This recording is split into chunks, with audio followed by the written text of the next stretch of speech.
Hello, everyone, and welcome to Mission Driven Monday. Today, I am interviewing my friend Liz Lewis. Liz is Puerto Rican, but she was born and raised in New York. She lives here in Atlanta now.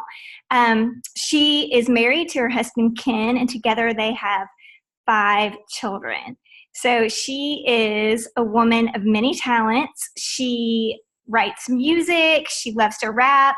She actually got started in 5th grade, if you can believe that. And it was all because of the inspiration of a teacher, which shout out to all the great teachers out there who've inspired us to live our dreams. So can you remind me again of the name of your teacher that was so inspiring back then? Horowitz. So anyway, it's really a pleasure to see you tonight, Liz. And I'm excited to share your story with the world. Every Monday, we ask our mission-driven women 3 questions. And today I'm going to start with that first question. And it is, what is your proudest accomplishment? I love to hear what women say to this question, because we all have these things in us that people don't even know about. And I'm surprised by the answers, because sometimes I think that I know someone and then they surprise me with this something that they're proud of internally. So I want to know, what is your proudest accomplishment? Initially, that was a hard question, because you think, oh, I have children, I'm a mom. But once you strip all of that away, I've really thought about where God has placed me and how I am able to use my musical gifts within ministry, and just creating an impact and kind of influencing the people in our communities. So that has been really something special for me, because I've been in secular world, and now that I'm using my gifts for ministry, it's a big thing for me. It's like huge.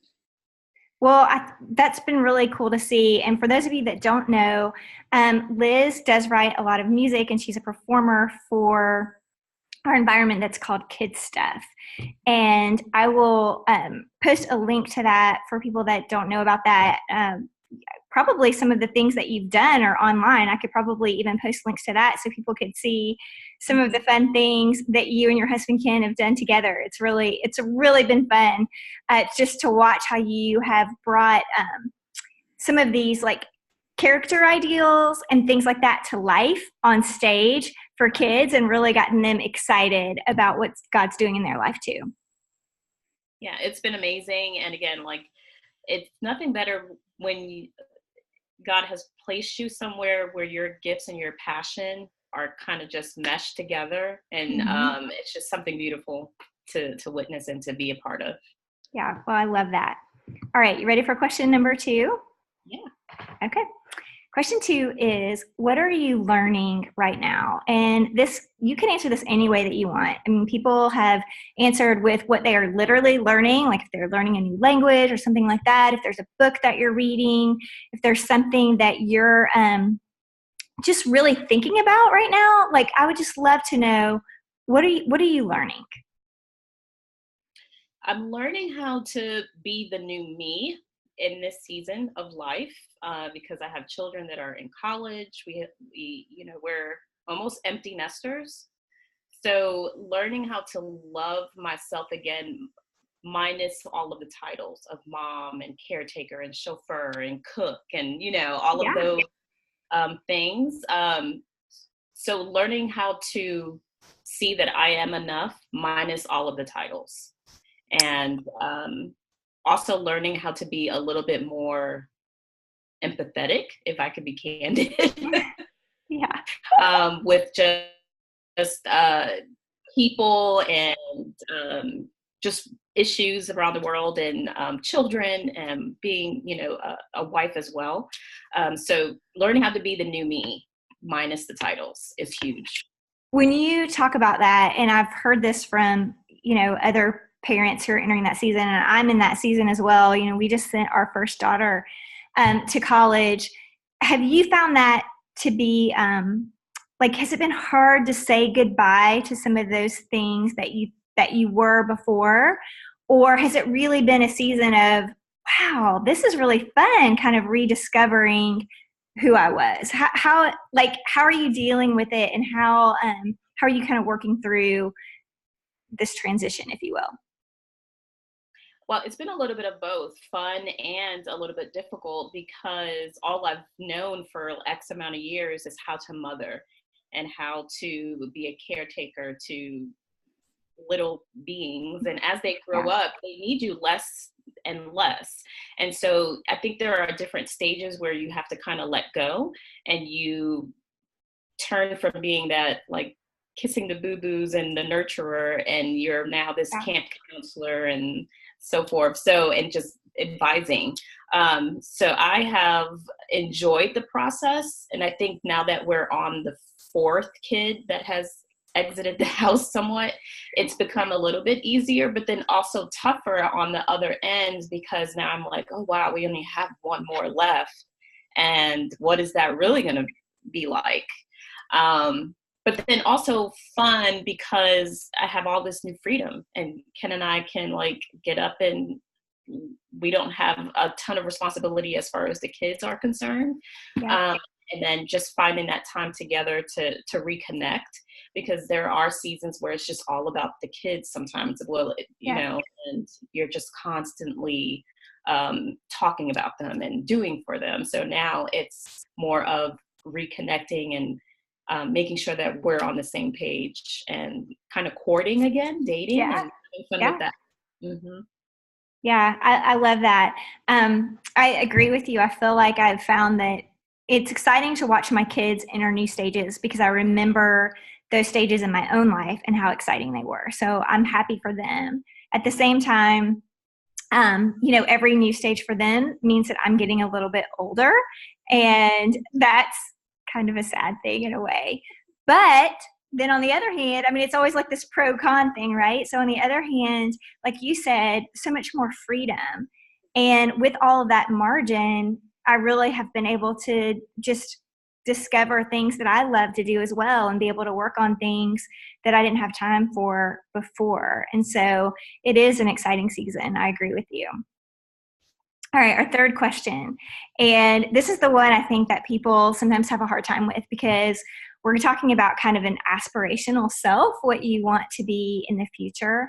And sometimes I pose this question as, you know, if you were going to leave a legacy, what are the things that you're kind of working on? So what 3 words would describe your aspirational self, or the future you that you want to be known for?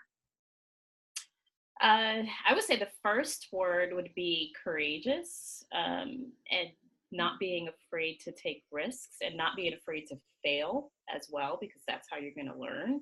And then with being courageous, you know, your kids will see that, your husband will see that, friends will see that. So hopefully I am showing that every single day a little bit. And let's see, the second word I would probably say inspiring.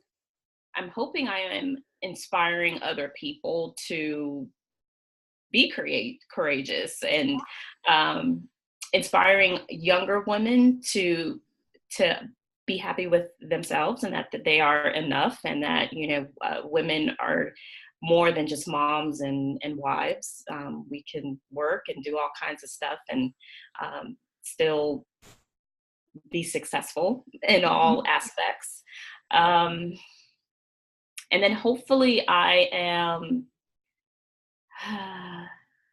encouraging at the same time, because there is enough of the world where it knocks you down. And so if I can just shed a little light, or uplift someone, or encourage them in any kind of way, then I think it's a good day. Yeah, if I get to do that. It is a good day. Yeah, courageous is one of it's one of my words too, because I think it's something that I really didn't think about that word a lot until I was older. I remember being at a conference or something, and somebody was talking about they were raising money to build a well overseas, and it was this young kid, like a college kid, who was doing this, and she had to raise like $20,000. And I remember being so impressed. I thought, oh my gosh, I can't believe it. That's such a big deal. I can't believe that she's doing this. Like, it never even crossed my mind that just regular people like me, and at that time I was like 30, and here's this 18-year-old who is like raising all this money and doing something for the world. And I thought, I wonder how I can be more like that. Like, I shouldn't let another day go by that I'm not working to make the world better. And like you said, like, you might have to fail a little bit, and things might not always work out quite like you want them to, but I've just always believed that none of that experience is ever wasted. Like, everything that you do, God can use it. And I'm sure you've seen that firsthand, especially now that you're working in ministry, and you probably hear these stories every single day of just life change and how God has used circumstances to really shape someone's life. Absolutely. Yeah.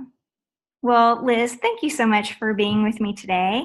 I have had so much fun interviewing you for Mission Driven Monday, and I hope that all of you out there have had as much fun as I did. I will post some links to things that Liz has talked about, and hopefully we can get a conversation going, because I just love talking about what we're learning together as women. And like you said, I mean, there is no box that you can put a woman in. There are different things in different seasons that make us feel successful and creative.